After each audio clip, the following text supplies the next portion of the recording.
The winter of 1944 crushed men and machines alike. Europe was frozen under a steel sky, the Ardennes buried in silence that only artillery dared to break. Every vehicle groaned against the frost, engines coughing, metal stiff with ice. The Sherman tanks, dependable but far from perfect, were suffering most of all. Their tracks, designed for mud and dirt, spun uselessly on snow. Men cursed them as death traps. They sank, stalled, exposed themselves to German fire. And yet, amid this frozen chaos, one mechanic in a ragged US armored company decided to do something so absurd his own commander called it suicidal. Sergeant Carl Whitaker wasn't an officer, not an engineer, just a farm boy from Wisconsin who'd spent his youth fixing tractors that froze in winters colder than this. He had grease under his nails, a cigarette always hanging from his lip, and a mind refused to give up. When his platoon's Shermans got bogged down for the 5th time in a single day, he slammed his wrench into the ice and said the words that would turn him into a legend. "We're not dying because of damn traction."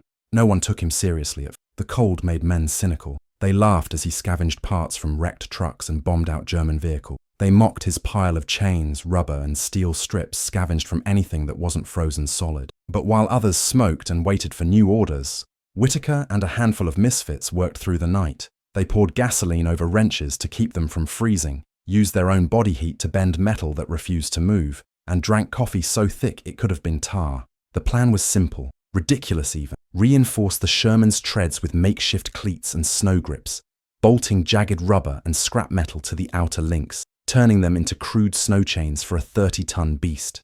It looked ugly, it looked desperate, but when he fired up that tank the next morning, the roar was different. It didn't scream in protest, it growled. The tank moved across the snow with a steady, almost arrogant rhythm. Soldiers stopped and stared. The thing looked alive again. They called it Whitaker's Folly. The brass ignored it, too busy counting losses and praying for supply lines to reopen. But word spread. A Sherman that didn't sink in snow was something men would march miles to see. Soon, other crews were copying the idea, sometimes with worse results. Chains snapping, treads locking up, engines stalling. But Whitaker's design, ugly as it was, worked.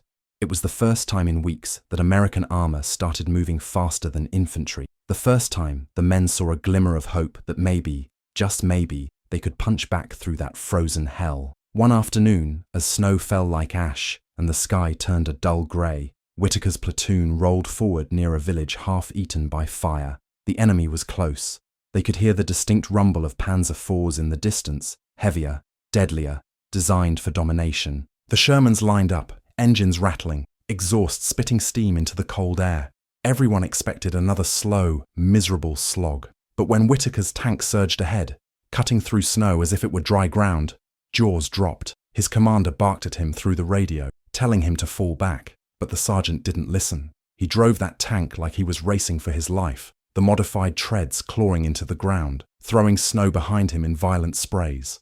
The rest followed, half in disbelief, half in desperation. It wasn't strategy anymore, it was instinct. The Shermans weren't just moving, they were charging. The Germans didn't know what hit them. Panzer crews had grown used to watching American armor spin helplessly on ice, easy targets for their cannons. But this time, the Shermans came fast, their engines roaring like angry animals. The first rounds missed, ricocheting off the frozen terrain. The Americans returned fire, shells bursting through smoke and snow. Whitaker's tank slid sideways at one point, a move that should have flipped it, but the reinforced treads caught traction again, pulling it back in line. It looked like madness, like something born of either genius or insanity. When the dust cleared, the Panzers were burning, black smoke twisting into the grey sky. Whitaker climbed out of the hatch, his face covered in soot, a grin frozen to his face. The platoon stood in silence before someone muttered, "Guess that stupid mod wasn't so stupid after all." From that day, word of the snow Shermans spread through the lines. Mechanics began adapting Whitaker's method wherever snow crippled their advance. The change didn't rewrite the war, but it shifted momentum in small, crucial ways. Tanks that once froze now pushed forward, cutting through terrain that had once favored the enemy. Whitaker didn't care about medals or recognition. He cared about keeping his brothers alive. He never wrote down the design, never documented a single measurement. Everything was done by touch, by instinct, by the hands of a man who knew machines the way some men know prayers. Every company had its hero, men who charged machine guns, snipers who never missed, officers who carried their men through hell. But among mechanics, among the unsung soldiers who fought not with rifle, but with wrenches and torchlight, Whittaker became something close to myth. Soldiers started painting snowflakes on their tanks in tribute to him, a quiet nod to the man who made the impossible move again. And in the months that followed, when the thaw came and the ground turned to mud again, some said they missed the snow, because in the snow, thanks to a stupid farm boy's idea, the Shermans had felt unstoppable. If you've made it this far, drop a quick comment below. Where are you watching from? I want to see how far Whittaker's legend has travelled.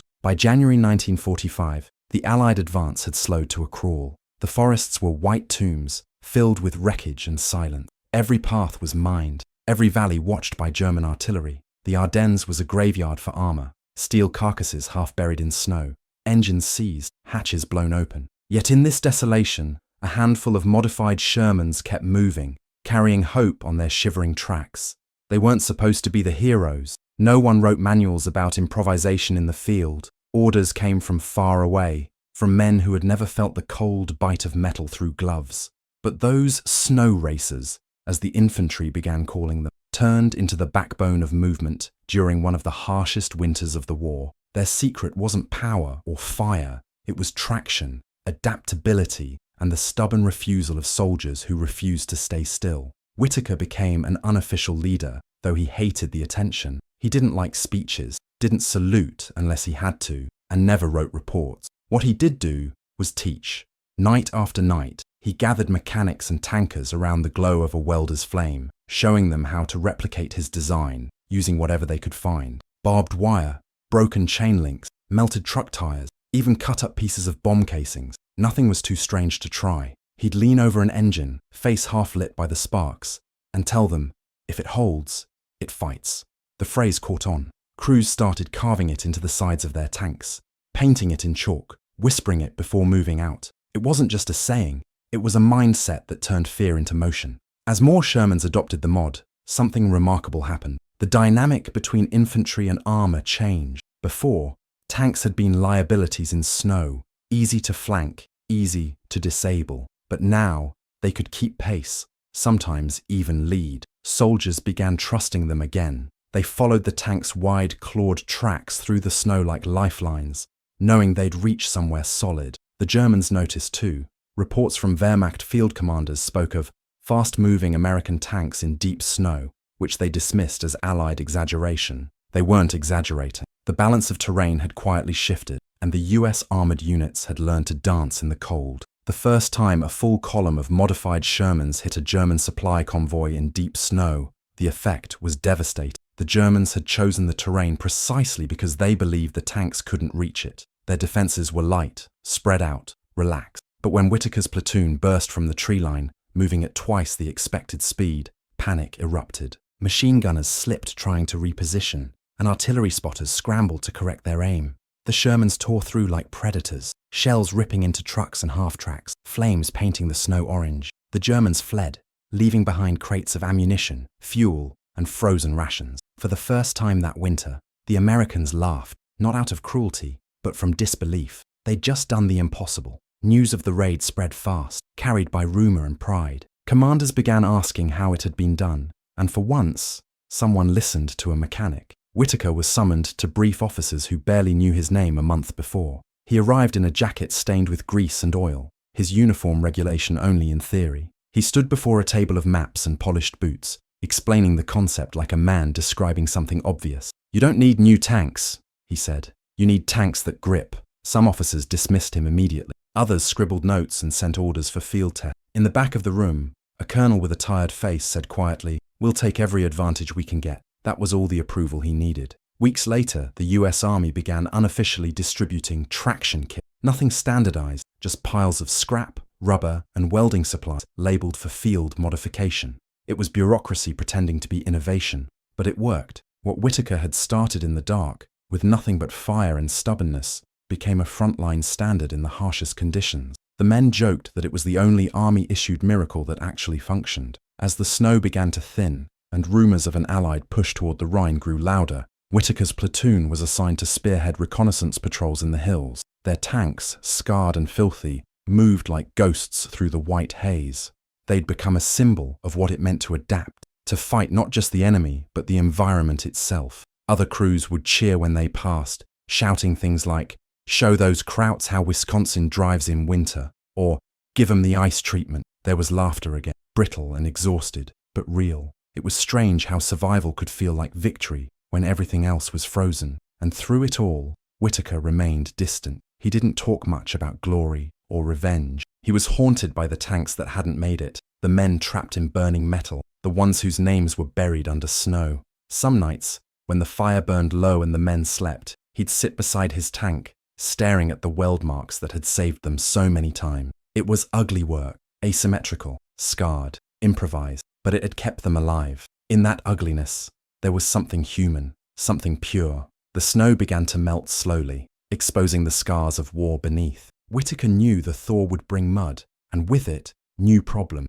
But for the moment, the tank still roared, and the men still believed. If you're feeling that same stubborn drive, that belief in making something out of nothing, make sure to subscribe. There's more to this story, and you'll want to be here when it turns to fire and steel. The thaw came fast, cruelly fast. Snow turned to slush, slush to mud, and mud to the same sucking mire that had devoured entire battalions in the fall. Tanks that once glided over white plains now sank again, wheels and treads swallowed by the earth's hunger. The battlefield was transforming, and every inch gained during the frozen months now demanded blood to hold. By March, the offensive toward the Rhine was grinding forward through what soldiers called the graveyard mud. It clogged filters, jammed guns, and made every movement a fight against the planet itself. For Whitaker's crew, it meant another kind of battle, not against Germans this time, but against the limits of his own creation. The snow mod that had turned Shermans into beasts of winter now tore at the soft ground,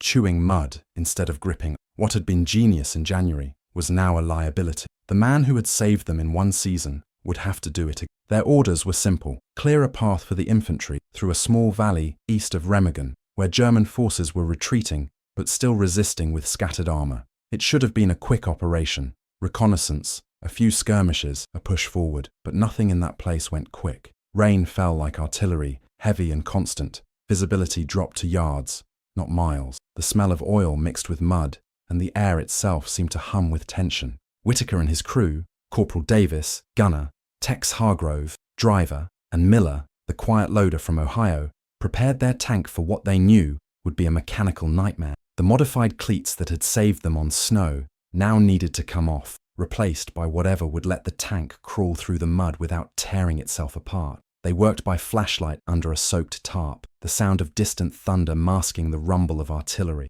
They had no spare treads, no new gear, so they adapted again, cutting away sections of rubber, hammering flattened metal over weak links, sealing cracks with welding rods scavenged from wrecks.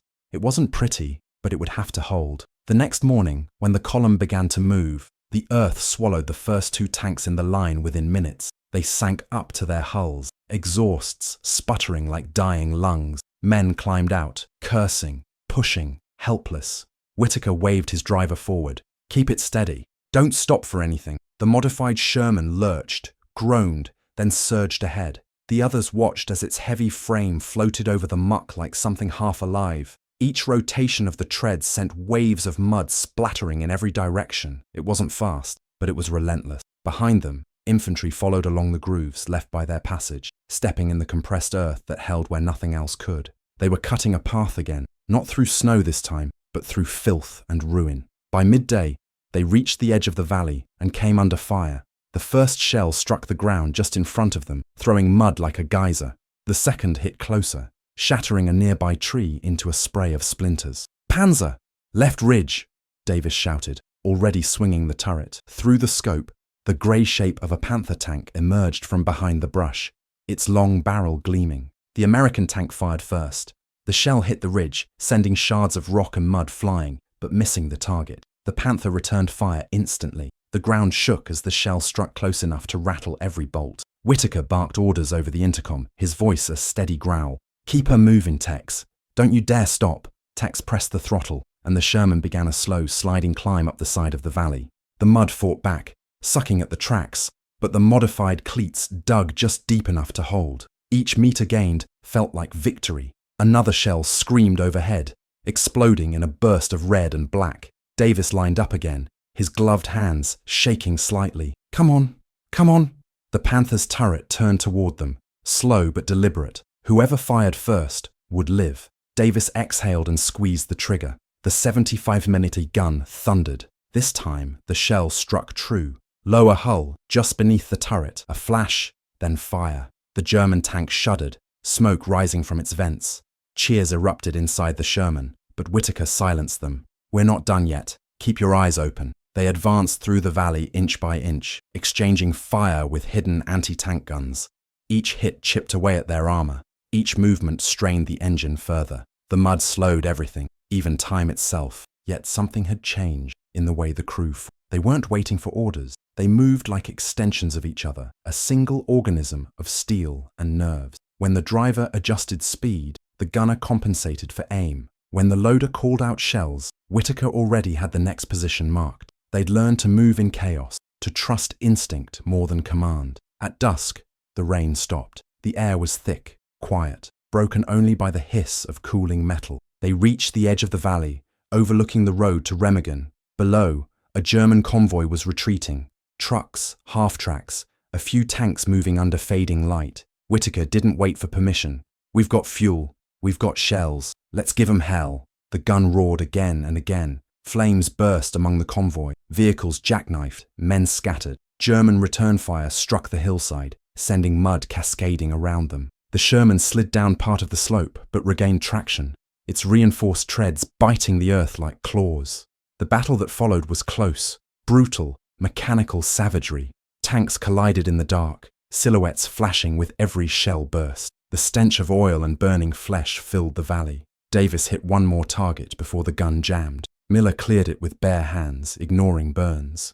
Techs kept them moving, circling wrecks, dodging flames, until the radio crackled with orders to pull back. But Whitaker didn't stop until the last German tank was silent. When the firing finally ceased, rain began again, soft and cold. The valley smoked, littered with wreckage, flames reflecting in the waterlogged earth. The surviving Shermans stood like ghosts in the fog, engines growling low. Whitaker climbed out of the hatch, his face streaked with grime. Around him, soldiers stared in disbelief. Against the odds, they'd cleared the valley. No reinforcements, no new equipment, just grit, steel, and one mechanic's cursed, ever-changing invention. He looked over the battlefield and muttered to himself, if it holds, it fights, and somehow, it still did.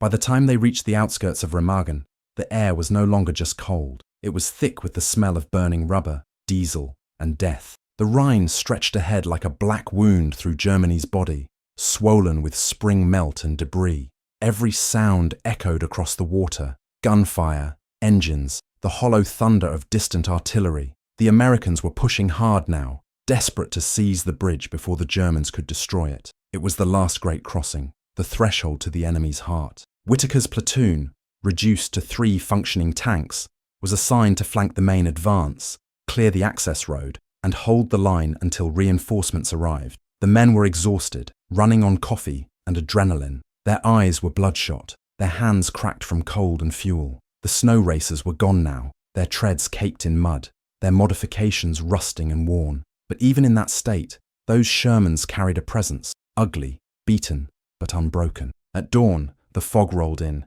hiding everything but the closest shapes. Whitaker's crew moved out first, the tank's engine rumbling like distant thunder. The world around them felt suspended between life and nightmare. The bridge loomed ahead, barely visible through the haze, guarded by German anti-tank guns dug into the far bank. The first shot came from nowhere, a direct hit to the lead Sherman. The explosion rocked the road, throwing pieces of armor across the water. The radio filled with static and screams. "Hit left! We've lost Baker!" Whitaker slammed his fist on the hatch, shouting over the noise. "Keep moving! We stop! We die!" Tex pushed the throttle. The tank lurched forward, sliding along the broken road as shells rained around them. They returned fireblind, aiming where the flashes came from. Davis called out targets like a gambler reading luck, each guess either salvation or death. A second American tank fired in unison, the recoil shaking the ground. The fog began to glow orange with fire. When the wind shifted, they saw the far bank, and the German guns entrenched behind sandbags and wreckage. Range 800!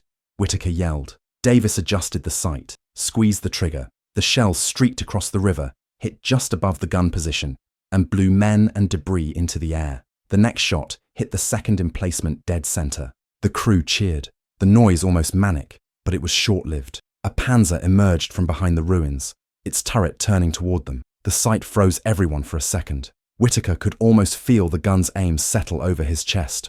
Drive, Tex! Hard right! The tank jerked violently as Tex slammed the controls. The Panther fired, and the shell tore through the road where they had been a second before.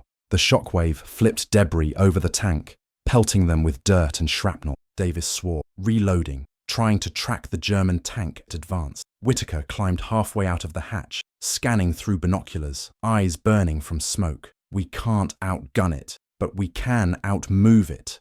He ordered Tex to circle behind the buildings lining the road, using them as cover. Each turn was a gamble. One hit, and they'd be nothing but twisted steel. The Panther fired again, the shot ripping through a house they'd just passed. The blast threw bricks against the Sherman's side like hail. They looped around, mud flying, until they reached the rear flank of the German tank. Davis lined up, exhaled slowly, and fired. The shell hit the Panther's engine deck. Sparks, smoke, then fire. The German tank began to spin in place, its turret still turning desperately as flames rose. Whitaker shouted, "Again!"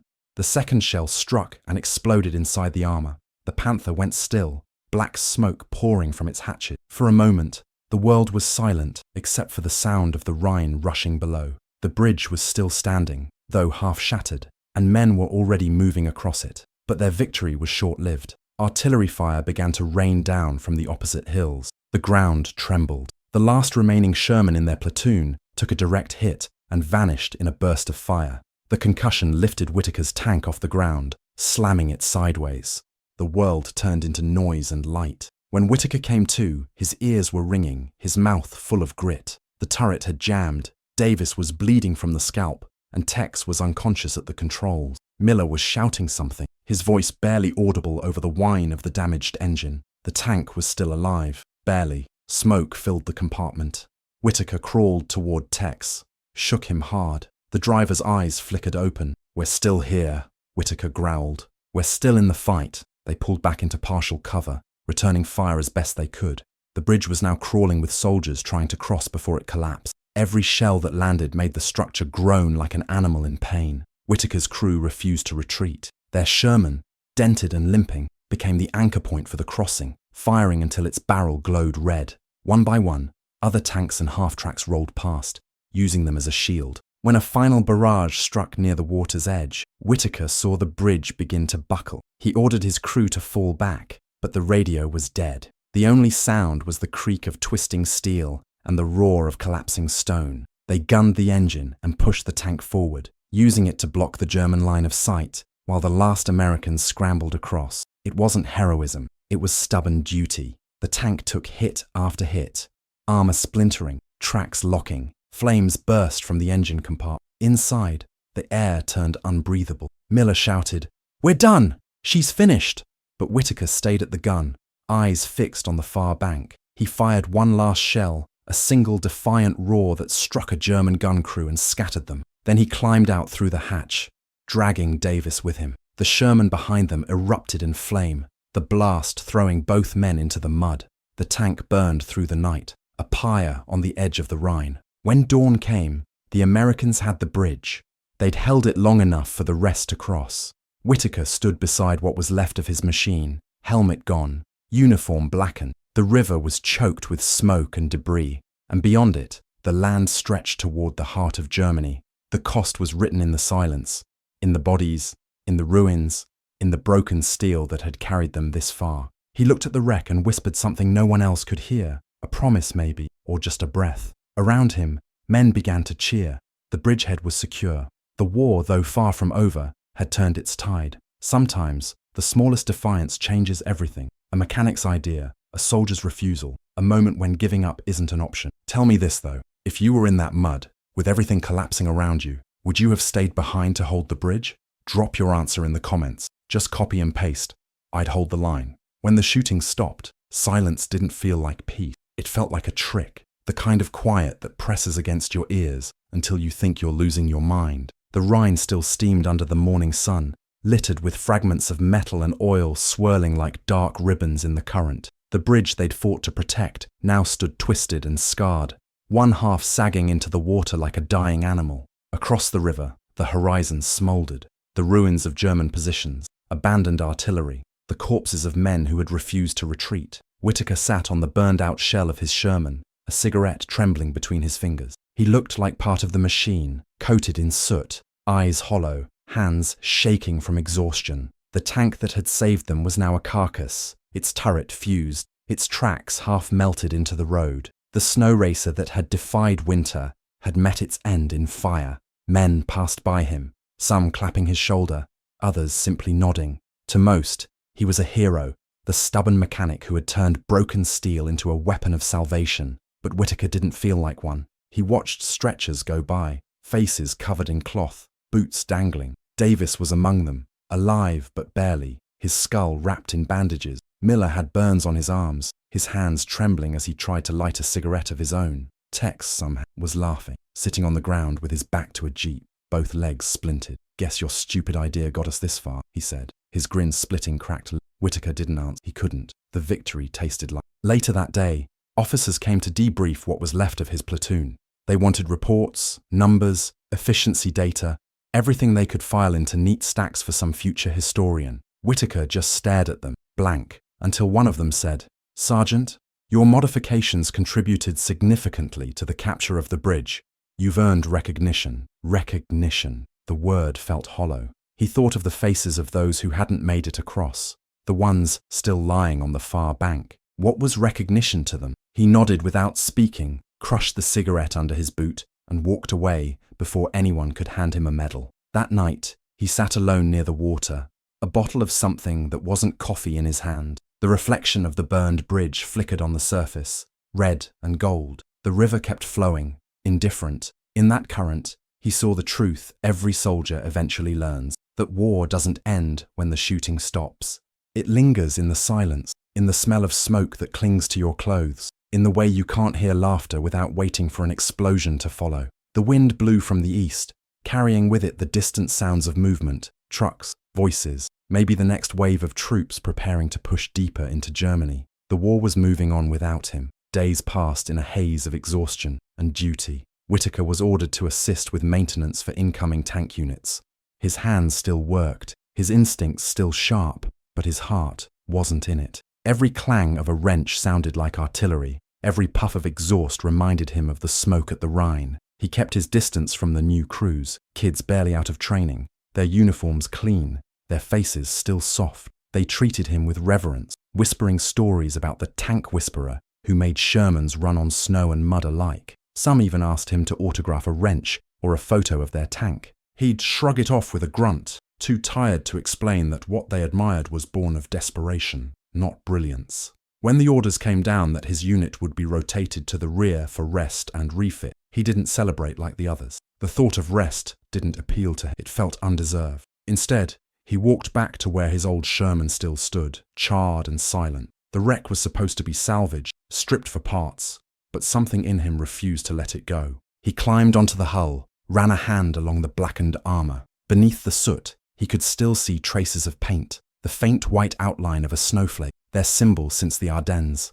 The edges were burned away, but the mark remained. He took a deep breath, the smell of rust and smoke filling his lungs, and whispered, "You held." The engineers came the next morning to dismantle the wreck. Whitaker watched as they cut through the hull, sparks flying into the dawn light. It felt like losing a friend, not a man, but something that had carried their souls through fire and ice alike. He turned away before they finished, walking toward the supply trucks.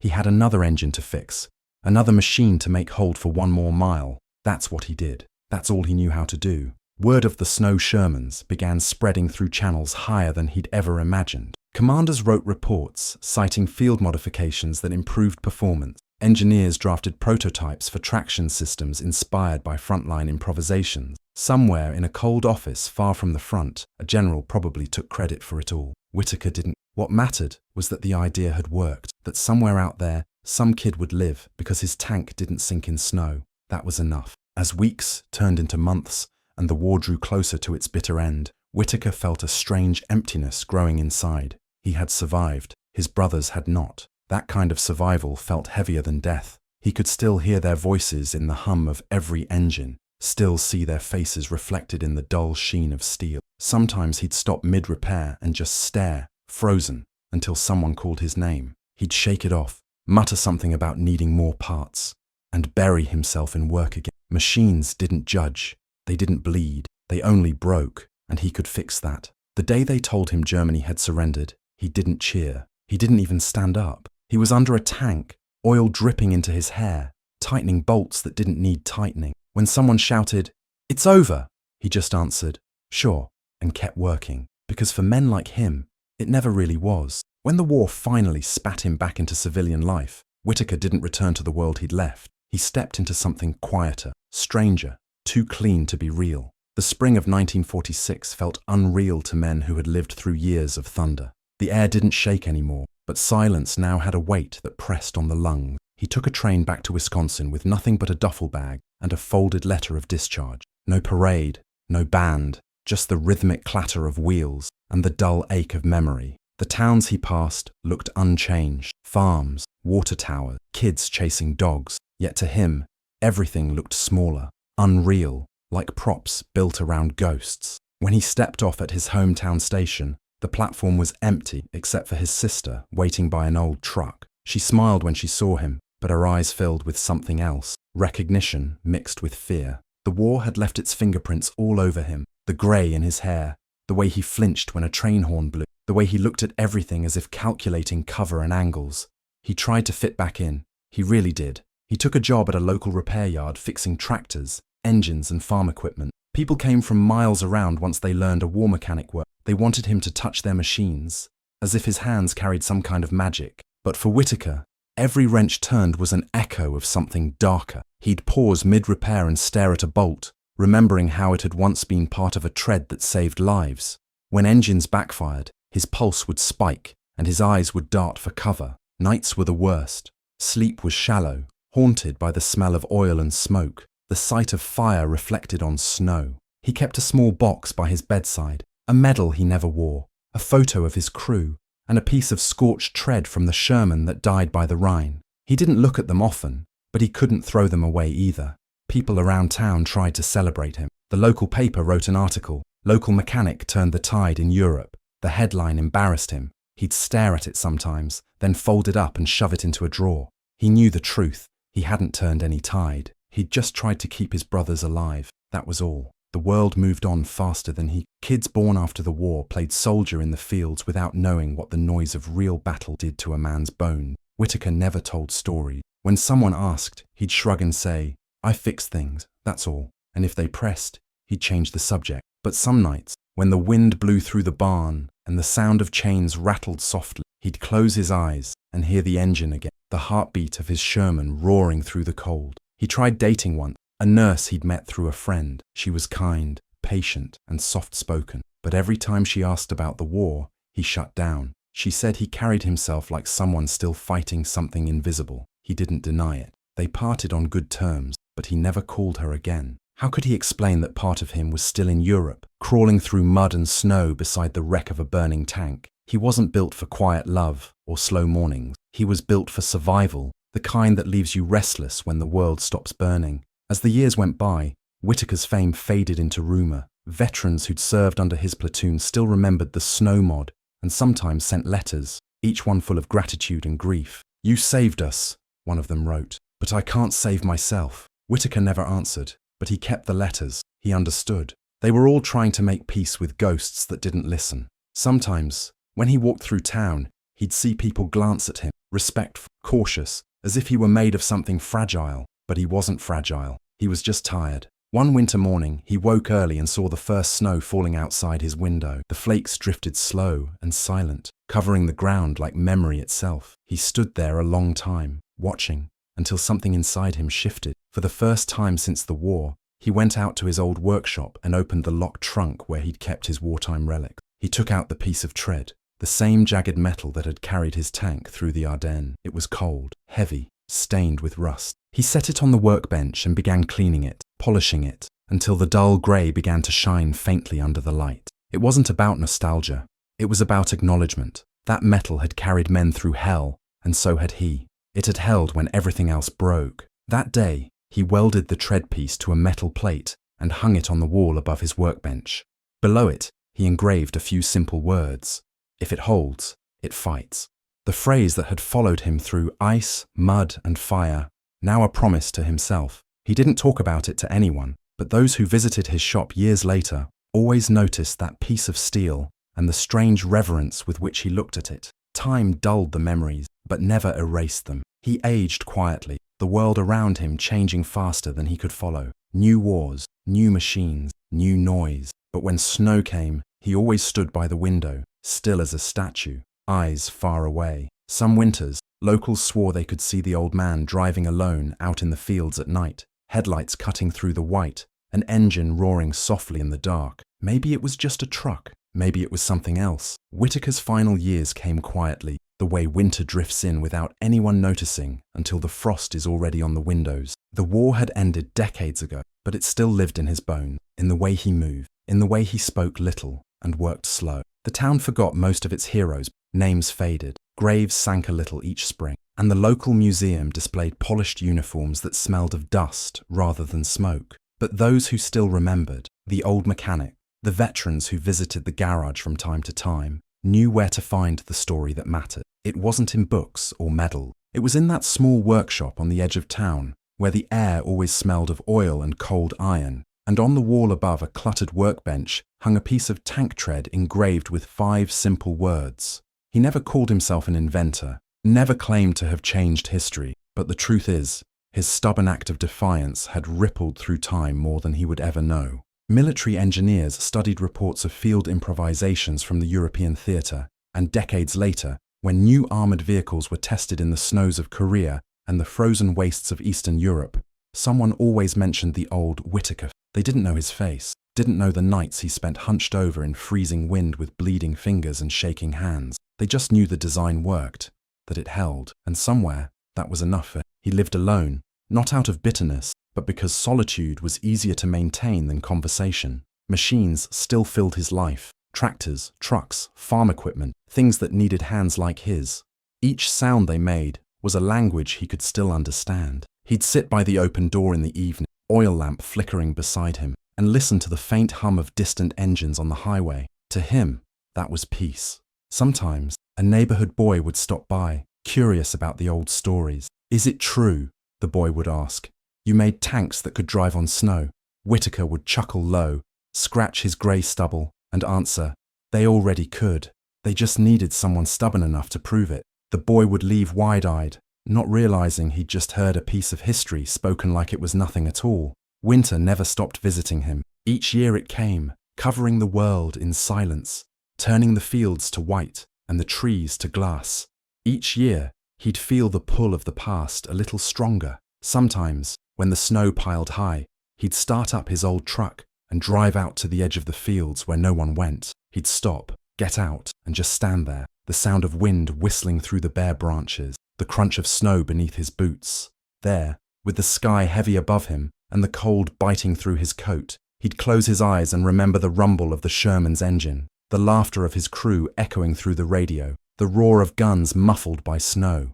He could almost see their faces again, half lit by the glow of fire and frost. For a moment, he wasn't old anymore. He was back in the Ardennes, surrounded by noise and life and danger. For a moment, the ghosts were friends, not burdens. One morning, the neighbours found the workshop door open, the lamp still burning. Whitaker was seated at his bench, head resting on his arm, a faint smile on his lips. The treadpiece on the wall gleamed faintly in the early light. It was peaceful, almost deliberate, as if he'd chosen that moment to stop fighting. The local paper ran a small obituary. Carl Whitaker, mechanic and veteran, passed away in his sleep. He was 67. They called him a quiet man, a kind neighbour, a war hero. But the few who truly knew him, the ones who'd seen what he'd built, what he'd endured, said something else entirely, that he was proof a man doesn't have to be perfect to make something that lasts. Years later, when his shop was cleared out, the tread plate was taken to a small museum, mounted under glass. Visitors passed by without knowing the weight of what they were seeing. But one veteran, grey-haired and leaning on a cane, stood before it for a long time. He read the inscription, "If it holds, it fights," and whispered, "You held, old man. You really did." Then he saluted and walked away. Time buried the names, as it always does. But legends like Whitaker's never truly die. They live in the quiet resilience of those who refuse to quit. The mechanic who keeps fixing an engine long after it should be junk. The soldier who pushes one step further when the world says stop. The worker who shows up one more day because giving up isn't in their nature. His story became less about tanks and war and more about what it means to endure. So if you ever find yourself surrounded by chaos, if everything feels too heavy to move, remember the man who made a Sherman dance on snow. Remember that even the smallest, most desperate act can shift the impossible, because sometimes all it takes to survive, to change everything, is to look at the wreckage, tighten your grip, and whisper, "If it holds, it fights." And if this story reached you, if it made you stop for a second and feel that pulse of stubborn hope, hit like and subscribe. There are more stories like this waiting in the snow.